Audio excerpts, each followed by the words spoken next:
وہ بااصول آدمی ہے، سر سلطان نے کہا، لیکن یہ انکوائری بھی کسی انسپیکٹر سے ہی کروائی گئی ہوگی۔ مجھے راشد فیروز سچا لگتا ہے اور پھر اس نے خود ہر بات کی چیکنگ کی ہے۔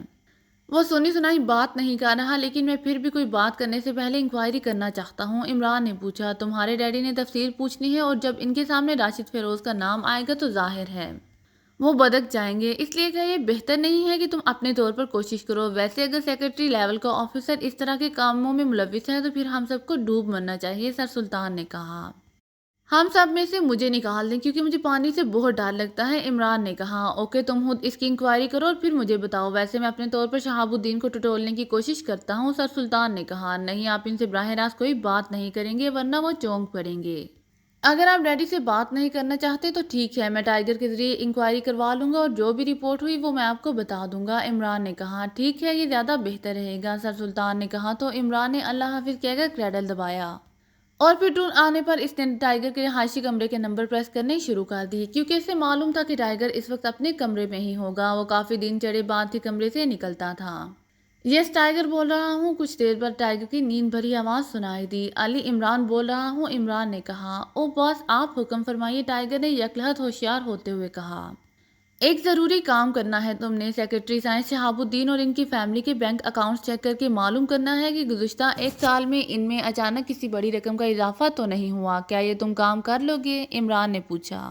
یس باس، انتہائی آسانی سے، ٹائیگر نے پوچھا۔ کیسے، کیا لائے عمل اختیار کرو گے؟ عمران نے پوچھا۔ باس، اعلیٰ سرکاری آفیسرز کے تمام اکاؤنٹ سینٹرل بینک میں ہوتے ہیں، لیکن یہ بس اکاؤنٹس معمولی ہی رکھے جاتے ہیں تاکہ حکومت کے بارے میں اس تک اطلاع نہ پہنچ جائے۔ بڑی رقومات کے لیے خفیہ اکاؤنٹس رکھے جاتے ہیں اور ایسے خفیہ اکاؤنٹس کا بندوبست سینٹرل بینک کا عملہ ہی کراتا ہے۔ سینٹرل بینک کا ڈپٹی مینیجر میرا دوست ہے، اس کے ذمے لگاؤں گا تو وہ 1-2 روز میں شہاب الدین صاحب کے تمام خفیہ اکاؤنٹس کی رپورٹ مجھے دے دے گا، ٹائیگر نے جواب دیتے ہوئے کہا۔ ٹھیک ہے، جس قدر جلد ہو سکے رپورٹ ملنی چاہیے، لیکن یہ خیال رہے کہ سیکرٹری شہاب الدین تک اس کی اطلاع نہ پہنچ جائے، عمران نے کہا۔ ایسا ہی ہوگا باس، ٹائیگر نے کہا۔ تو عمران نے ریسیور رکھ دیا کیونکہ وہ فوری طور پر اس سے زیادہ کچھ نہیں کر سکتا تھا۔ برائڈ اور جیکی پاکیشیائی دارالحکومت کی ایک رہائشی کالونی میں موجود تھے۔ وہ دونوں آج صبح کی فلائٹ سے یہاں پہنچے تھے اور چونکہ یہاں ڈی ایجنسی کا ایک گروپ سے مستقل رابطہ تھا، اس گروپ کا چیف فرنیک تھا جو گولڈن کلب کا مالک اور جنرل مینیجر تھا۔ فرنیک بھی اکیرمین نژاد تھا لیکن طویل عرصے سے وہ یہاں سیٹ تھا۔ اس کا کام خصوصی اسلحہ کی اسمگلنگ تھا اور اس کام کے لیے اس کے پاس بہت بڑا گروپ تھا، اور شاید اسی اسلحہ کی اسمگلنگ کی وجہ سے فرنیک نے پاکیشیا کے اعلیٰ سول اور فوجی حکام میں گہری دوستیاں پیدا کر رکھی تھی۔ یہ کوٹھی بھی فرنیک کی ہی تھی۔ برائڈ نے ایکریمیا سے فون کر کے فرنیک کو اپنے اور جیکی کے بارے میں بتا دیا تھا۔ گو چیف نے اسے اپنے سیکشن کے دوسرے افراد کو بھی ساتھ لے جانے کا کہا تھا، لیکن برائڈ صرف جیکی کے ساتھ پاکیشیا آیا تھا کیونکہ اسے معلوم تھا کہ زیادہ بھیڑ بھاڑ اس کے مشن میں رکاوٹ ڈال سکتی ہے۔ اس کے کام کرنے کا اپنا طریقہ تھا، وہ پہلے تمام معاملات کو اچھی طرح چیک کرتا تھا، پھر وہ ایسا ماحول بناتا تھا جس پہ مشن کو تیزی سے مکمل کیا جا سکے، اور آخری لمحے میں وہ بجلی کی تیزی سے کام کر کے مشن مکمل کر لیتا تھا۔ یہاں بھی وہ پہلے تمام حالات کا بغور جائزہ لینے کے بعد مشن کی طرف پیش رفت کرنا چاہتا تھا۔ اس وقت وہ اپنے سامنے اس علاقے کا تفصیلی نقشہ رکھے بیٹھا تھا جہاں وہ لیبارٹری تھی جسے اس نے تباہ بھی کرنا تھا اور وہاں سے فارمولہ بھی حاصل کرنا تھا۔ فارمولے کے بارے میں روبرٹ کے ذریعے سائنسدان ڈاکٹر رچمنڈ نے پوری تفصیل سے بتا دیا تھا، اس لیے اب اسے اس بات کی فکر نہ رہی تھی کہ وہ فارمولے کو کیسے پہچانے گا۔ اب اصل مسئلہ لیبارٹری میں داخل ہونے اور پھر اسے تباہ کر کے واپس صحیح سلامت دارالحکومت پہنچنے کا تھا، اور یہی معاملہ سب سے اہم تھا۔ تم کافی دیر سے اس نقشے پر دماغ سوزی کر رہے ہو، کیا معلوم کرنا چاہتے ہو تم اس نقشے سے؟ ساتھ بیٹھی جیکی نے پوچھا۔ میں یہ اندازہ لگانے کی کوشش کر رہا ہوں کہ یہ لیبارٹری اس علاقے میں کہاں ہو سکتی ہے، برائٹ نے سر اٹھاتے ہوئے کہا، لیکن اس نقشے پر تو لیبارٹری کا نشان تک موجود نہ ہوگا، جیکی نے منہ بناتے ہوئے کہا۔ تو برائٹ بے اختیار ہنس پڑا۔ میں اپنے طور پر اندازہ لگا رہا ہوں کہ اگر مجھے کہا جائے کہ اس علاقے میں لیبارٹری بنانے کے لیے محفوظ جگہ تلاش کروں تو میں کون سی جگہ تلاش کرتا؟ برائٹ نے مسکراتے ہوئے جواب دیا۔ تم شاید طویل فضائی سفر سے تھک گئے ہو، اس لیے اس بہانے آرام کر رہے ہو۔ پوسٹ کی کاشت چیک کرنے والے میجر روجر سے بات کر لو، وہ تمہیں بتا دے گا، اس نے لازماً اس کو چیک کیا ہوا ہوگا، جیکی نے کہا۔ ہاں، تمہاری بات درست ہے، تم مجھ سے واقعی زیادہ عقل مند ہو، برائٹ نے کہا۔ تو جیکی بے اختیار ہنس پڑی۔ بس خوشامد کی ضرورت نہیں، مجھے معلوم ہے کہ تم کتنے عقل مند ہو اور میں کتنی ہوں، جیکی نے ہنستے ہوئے کہا۔ کمال ہے، اب اتنی بات تو تم خود ہی سمجھ سکتی ہو کہ اگر میں عقل مند ہوتا تو کیا تم میری ہی بیوی ہوتی؟ برائڈ نے منہ بناتے ہوئے کہا تو جیکی بے اختیار کھلکھلا کر ہنس پڑی۔ اور اگر میں عقل مند ہوتی تو کیا تم میرے شوہر ہوتے؟ جیکی نے بھی ترکی بترکی جواب دیتے ہوئے کہا، اور اس پر دونوں ہی بیک وقت کھلکھلا کر ہنس پڑے۔ برائڈ نے جیب سے ایک خصوصی ساخت کا ٹرانسمیٹر نکالا اور اس پر ایک فریکوینسی ایڈجسٹ کی اور پھر اس کا بٹن آن کر دیا۔ Hello hello the bride calling over, bride نے بار بار کال دیتے ہوئے کہا۔ S M R attending you over, دوسری طرف سے ایک مردانہ آواز سنائی دی اور برائڈ سمجھ گیا کہ بولنے والا میجر روجر ہے۔ شاید مخصوص علاقے کی وجہ سے وہ اپنے نام کی بجائے کوڈ میں بات کر رہا تھا۔ کیا بالمشافہ بات ہو سکتی ہے اوور؟ برائڈ نے کہا۔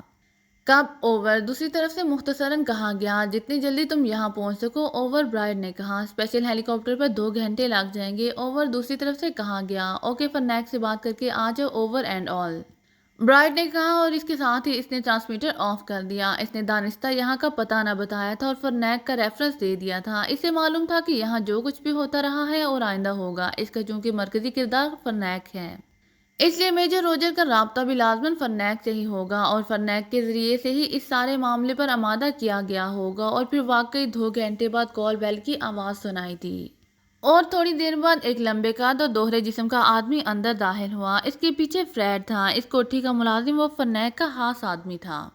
میجر روجر اندر آنے والے نے مسکراتے ہوئے کہا تو برائڈ اور جیکی دونوں نے اٹھ کر اس کا استقبال کیا اور میجر روجر دونوں سے مصافحہ کر کے کرسی پر بیٹھ گیا، جبکہ فریڈ نے اس دوران ایک الماری سے شراب کی بوتل اور 3 گلاس نکال کر درمیانی میز پر رکھے اور خاموشی سے باہر چلا گیا۔ تو جیکی نے شراب کی بوتل کا ڈھکن ہٹایا اور تینوں گلاسوں میں شراب ڈال کر اس نے ایک گلاس میجر روجر کی طرف بڑھا دیا۔ شکریہ، میجر روجر نے مسکراتے ہوئے کہا۔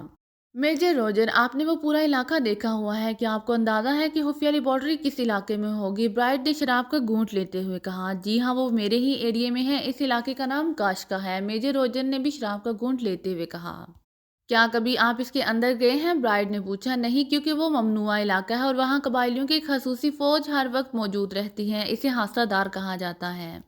یہ لوگ انتہائی تربیت یافتہ، انتہائی شفاق اور بے رحم واقع ہوئے ہیں، یہ کسی کا ذرا برابر بھی لحاظ نہیں کرتے، میجر روجر نے تفصیل سے بات کرتے ہوئے کہا۔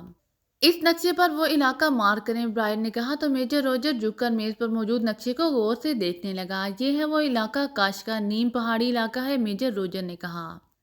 حاسہ دار کہاں سے کہاں تک ہوتے ہیں؟ برائڈ نے پوچھا۔ کاشکا کے شمال میں ایک چھوٹی پہاڑی ہے جسے کاشکا کہا جاتا ہے، اس پہاڑی کے گرد حاسہ دار ہوتے ہیں، ہم وہاں نہیں جا سکتے اور ہم کیا کوئی بھی وہاں نہیں جا سکتا، میجر روجر نے جواب دیتے ہوئے کہا۔ یہ حاسہ دار کی سواری پر آتے جاتے ہیں؟ برائڈ نے پوچھا۔ وہ خصوصی ہیلی کاپٹر استعمال کرتے ہیں، ایسے ہیلی کاپٹر جن کا کلر فوجی ہوتا ہے، ان پر حاسہ داروں کا مخصوص نشان پگڑی بونا ہوتا ہے، میجر روجر نے جواب دیتے ہوئے کہا۔ لیبارٹری کے بارے میں تمہیں کیسے معلوم ہوا؟ کس نے بتایا تھا؟ برائڈ نے پوچھا۔ ایک حاسہ دار میری ایک عورت میں دلچسپی رکھتا تھا، یہ عورت ایکریمین تھی، میں نے انہیں ملنے جلنے کی اجازت دے دی تھی۔ اس طرح ایک حاسہ دار کا ہمارے کیمپ میں آنا جانا ہو گیا۔ ایک بار میرے پوچھنے پر کہ وہ لوگ وہاں حفاظت کیوں کر رہے ہیں تو اس نے بتایا کہ وہاں حکومت پاکیزیہ کی انتہائی خفیہ لیبارٹری ہے اور وہ اس کی بیرونی حفاظت کرتے ہیں۔ بعد میں شاید اس حاسہ دار کو کسی شکایت کی بنا پر تبدیل کر دیا گیا کیونکہ وہ پھر کبھی نظر نہیں آیا تھا، میجر روجر نے جواب دیتے ہوئے کہا۔ تمہیں فرنیک نے ہمارے بارے میں کیا بتایا ہے؟ برائڈ نے پوچھا۔ یہی کہ تمہارا تعلق ایکریمیا کی خفیہ سرکاری ایجنسی سے ہے اور تم اس لیبارٹری سے کوئی فارمولہ حاصل کرنا چاہتے ہو، چونکہ تم اس علاقے میں ویسے نہیں جا سکتے ورنہ فوراً معاق ہو جاؤ گے، اس لیے میری خدمات حاصل کی گئی ہیں، میجر روجر نے دو ٹوک لہجے میں کہا۔ ٹھیک ہے، شکریہ، ابھی ہم ابتدائی تیاریوں میں مصروف ہیں، جب تیاریاں مکمل ہو جائیں گی تو میں تمہیں کال کروں گا، پھر تم ہمیں لے جانا، برائڈ نے کہا۔ کتنے آدمی جائیں گے اور ان میں کتنی عورتیں ہوں گی اور کتنے مرد؟ میجر روجر نے پوچھا۔ صرف میں اور جیکی، برائڈ نے کہا۔ اوہ، یہ تو زیادہ بہتر رہے گا، ورنہ اچانک بڑی تبدیلی سے یہ حاسہ دار بھی چونک سکتے ہیں، کیونکہ ہم ہر ہفتے ان کے گرد بھی راؤنڈ لگاتے ہیں اور وہ ہم سب کی چہرہ شناس ہیں۔ 2 افراد کی تبدیلی کی تو بات کی جا سکتی ہے، بیک وقت بہت سے افراد کی تبدیلی شاید انہیں آسانی سے ہضم نہ ہوتی، میجر روجر نے اطمینان بھرے لہجے میں کہا۔ کیا یہ حاسہ دار آپ سے پوچھ گچھ کر سکتے ہیں؟ برائڈ نے چونک کر پوچھا۔ میں صرف حاسہ داروں کی بات نہیں کر رہا جناب، ہیڈ کوارٹر میں بھی لوگ ہیں جو اس معاملے پر مشکوک ہو سکتے ہیں اور پھر ان کے ذریعے بات بھی نکل سکتی ہے، میجر روجر نے جواب دیا۔ پھر آپ ہیڈ کوارٹر کی وہاں ہماری موجودگی سے کیسے مطمئن کریں گے، کیونکہ ہماری تبدیلی تو بے قاعدہ نہیں ہے؟ برائڈ نے چونک کر کہا، یہ کام فرنیک کرے گا، وہ ان معاملات میں ماہر ہیں۔ ان 2 افراد کو جنہیں میں فارغ کروں گا وہ یہاں دارالحکومت میں رکھ لے گا۔ ان کی جگہ آپ باقاعدہ ایکڈیمیا سے تبدیل ہو کر آئے ہوں گے، اس لیے کسی کو معمولی سے شک بھی نہیں پڑے گا۔ میجر روجر نے کہا، گڈ میجر روجر، آپ واقعی بے حد عقل مند ہیں، میں آپ کے بارے میں اعلیٰ حکام کو تعریفی رپورٹ دوں گا۔ برائڈ نے خوشی سے بھرپور لہجے میں کہا۔ تو میجر روجر کا چہرہ یکلحظ کھل اٹھا۔ آپ کا شکریہ جناب، ہم آپ کے احکامات پر پوری طرح عمل کریں گے۔ میجر روجر نے کہا، ٹھیک ہے، اب آپ جا سکتے ہیں، آپ فرنیک آپ سے خود ہی رابطہ کرے گا۔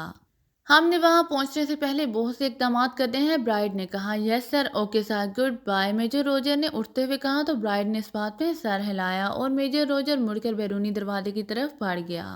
میرا خیال ہے اس لیبارٹری کے بارے میں تمام معلومات ایک سیکرٹری سے مل سکتی ہیں جو آلے کے پرزے وہاں پہنچاتا رہتا ہے، میجر روجر کی جانے کے بعد برائڈ نے کہا۔